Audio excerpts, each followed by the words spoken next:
¿Sabían que hay animales que no tienen cerebro? Algunos solo tienen algo parecido a una red difusa de cordones nerviosos o un primitivo sistema ganglionar. Pero si esto les parece sorprendente, déjenme decirle que hay otros, las esponjas, en los que ni siquiera es posible reconocer estructuras que puedan llamarse sistema nervioso. Y no sé a ustedes, pero a mí me enseñaron que el sistema nervioso sirve para relacionarnos con el medio ambiente, reaccionar a los estímulos y evitar lo que nos hace daño.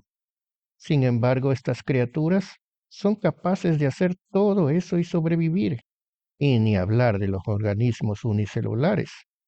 Cada uno de ellos tiene la facultad tanto de huir de los agresores de su entorno como de buscar lo que les hace bien, como el alimento. De hecho, esta capacidad es una característica de toda célula y se denomina irritabilidad. Incluso los seres con cerebro, como nosotros, pasamos inicialmente por una fase en la que no lo tenemos. E incluso en los primeros días de vida desde la fecundación, solo nos vemos como unas cuantas células juntas sin ningún órgano diferenciado. No obstante, aún entonces respondemos a estímulos de nuestro entorno y nos alimentamos de lo que el ambiente uterino nos ofrece. Pero todo esto nos hace preguntarnos, ¿por qué tantos organismos desarrollaron un sistema para hacer lo que teóricamente cualquier célula puede lograr por sí sola? Hoy en Dibujos Didácticos veremos brevemente cómo se originó el sistema nervioso, aunque tal vez podríamos decirlo de un modo más elegante. ¿Cuál es la filogenia del sistema nervioso?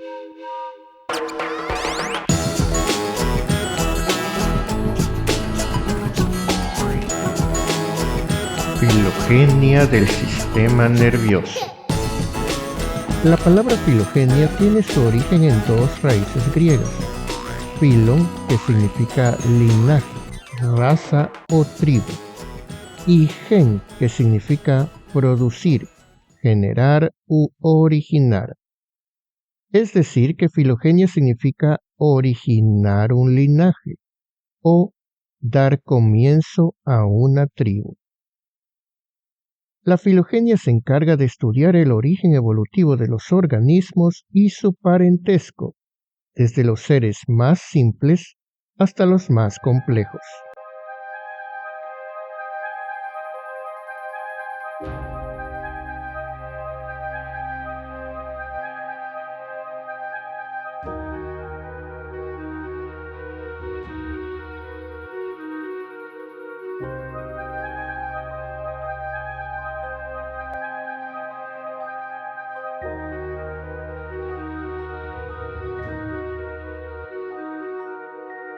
Aparentemente, según todas las evidencias científicas, la vida se originó en el agua, con la formación de una célula.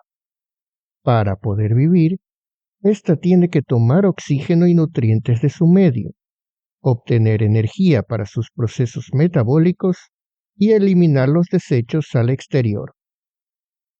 Y esto bastaría si no fuera porque en el ambiente hay muchas inclemencias que amenazan su vida. Si solamente es lesionada, puede autorrepararse, pero para la muerte no hay solución.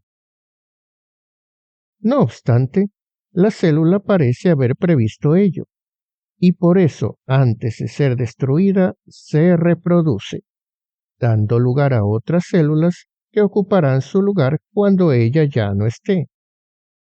El problema es que, con el tiempo, el medio se puebla de millones de células, todas las cuales consumen recursos y eliminan desechos. Obviamente, en algún momento, los alimentos van a escasear y eso conducirá a una competencia.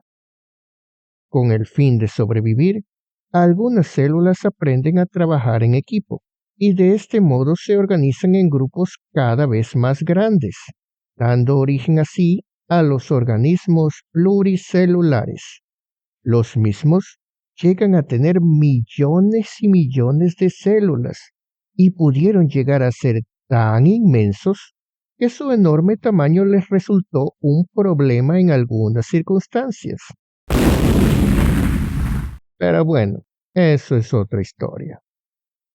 El caso es que uno de los primeros problemas en presentarse en estos seres pluricelulares fue la dificultad de alimentar a todos sus elementos, sobre todo los que se encontraban en el centro de la masa celular, ya que quedaban muy alejados de la superficie y les sería difícil tanto conseguir alimento como eliminar sus desechos. En estas circunstancias morirían. ¿Cómo seguir entonces acumulando más células? Hay varias soluciones a este problema, pero una de las más eficaces fue crear estructuras tubulares, de modo que el alimento entrara por un extremo y los desechos salieran por el otro. Así se crearon, por ejemplo, las lombrices. Una de las consecuencias de esta organización es que las células quedaron en situaciones diferentes, lo que llevó a que se especializaran. Las células más externas, sometidas a las inclemencias del medio ambiente, se hicieron planas y formaron una barrera protectora.